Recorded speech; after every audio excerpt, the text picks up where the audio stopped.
Now, the biggest question of Minecraft is, should the Minecraft community be less or more critical of Mojang or slash Microsoft for the updates that they've been releasing?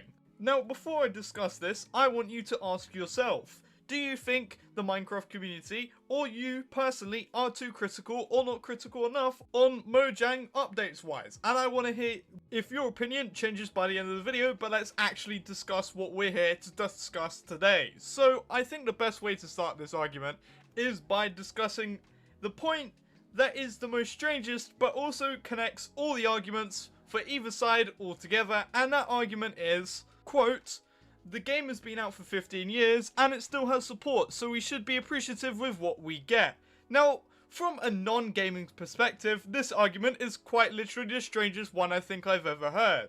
Now, if we apply this logic, what these people are saying is something like the TV company Sky, when it's built its audience and got its audience to pay a significant amount of money, 15 years in, they stopped trying because apparently that's the logic with this argument. Now, from a gaming perspective, obviously there just hasn't been a game that has been supported as long as Minecraft, so that's where this argument has originated from. As Minecraft is in uncharted territory, but the reason for that is because of Minecraft's continued success. It's quite literally something that no other game yet has achieved. So obviously there hasn't been a set standard for how long you should support a game in this way. Now, the original argument basically implies that Mojang are doing this out the kindness of their heart and going out their way to make sure their community is happy. Now, I want to squash that because I want to break down the financials quickly to explain how that argument is quite literally silly. So, of course, Minecraft has sold 300 million copies, by far the most sold game, second place being GTA, quite far behind. So if we do the price of Minecraft, $19.99, it's been more, it's been less, but I'll just do the base price, times 300 million, that's 5,997,000,000, and well, that's not even counting the marketplace. Now let's break that figure down even more. Let's do that divided by 15 for the 15 years it's been out. That equals 399,800,000 a year. Yes, a year. On average, they made 399,800,000. Now, you think that's impressive? From 4 years, 2017 to 2021, reportedly, Microsoft made 350 million off the marketplace alone. Yes, 350 million for literally doing nothing but making a marketplace so other people can put their hard work and you get a cut from it. To put this in perspective, right, GTA 5, you know, that GTA 5 reportedly cost 265 million to make. So basically, copies alone, Minecraft is making 100 million more on average every year than it costs to make GTA 5. Now, obviously, there are employees that work at Mojang that will cut into the profits because obviously you have to pay these employees. So I googled what's the median of these wages, and that is 100 grand. So they have 600 employees times 100 grand, that's 60 million. Now, obviously, these numbers probably aren't as accurate as some could be. Obviously, I'm sure their wages aren't as public as Googling, but whatever. We'll just work with the numbers that we have.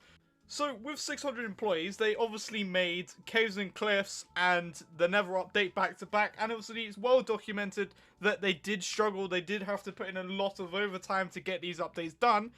But with the money or the profit that we now know they make, they could easily add another 100 employees without taking a huge dent into their profit. Now, I could probably imagine a few of you are probably thinking, well, it doesn't help adding another 100 employees if the 600 you already have are quote-unquote lazy, because obviously that is another thing that's thrown around quite a bit. Now, I kind of get where some of these people are coming from, because how do you go from Caves and Cliffs, even though it's in two parts, you previously had the Never Update the year before that, to, well, now every 3 months you get some retextured leaves with some particles. Now, obviously, that's quite a big jump. Now, I think this is where revenue comes into it again, because, like, if we look at this chart, obviously this is probably not the most reliable thing. It literally says 2018 is the most profitable year, but for the sake of the argument, let's just say this is true. This is a real thing of Minecraft revenue.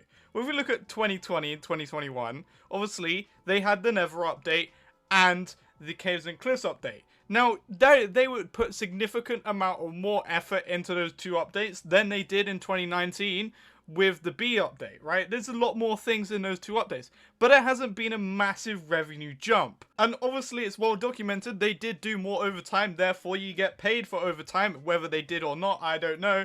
But with a bigger update, you would expect massive revenue boosts, but this just isn't true. This isn't true on this graph. There's another graph with similar results to this, so I don't know if these are actually true or not.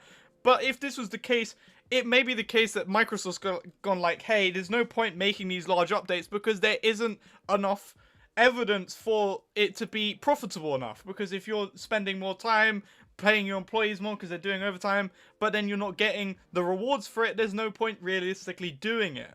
So maybe the fact that higher ups are setting goals like what you would get on FIFA career mode, say like, I don't know, on FIFA career mode you log in and it tells you that you need to sign a North Korean player, and you're like, okay then. Mojang obviously would be set their own goals, so they might be just set lower standards, so then they don't have to try as hard of the years of Caves and Cliffs and the Nether update. I mean, if you personally were at school or work and you got told that you had to do 3 pieces of paper of an essay or something, you wouldn't most likely go over and do 5 pages. You would do the 3 and be like, okay, I got paid to do this and I'm not going to do any more, because why should I? Because if I'm only being paid to do the 3, why would I do the 5? Now I want to stress that I did try to find like dead on accurate numbers. Obviously not all of these will be accurate, because like I don't work at the accounting office at Microsoft, or I don't work at Microsoft at all. I'm just a YouTuber, so like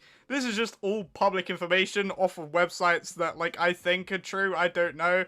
But the logic that I have applied to this does still stand, because it may be the fact that just these updates don't produce the same amount of sales boosts or marketplace boost that they expect from larger updates, so they've just moved to the smaller updates, because why put in the extra effort if you're not making the extra money? But at the same time, this game produces a lot of money, so it shouldn't be that the fact that we are happy with anything we get, even if it's just a retexture, because the fact is this game makes a boatload of money, and like money that you could make GTA 5 with every single year for the past 15 years, so there should be a lot more.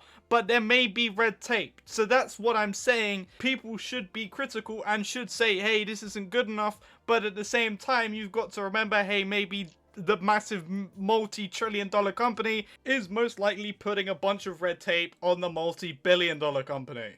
But at the same time, we still have to express, hey, retextures and a little bit of leaves every 3 months isn't good enough, especially for a game that makes as much money as Minecraft.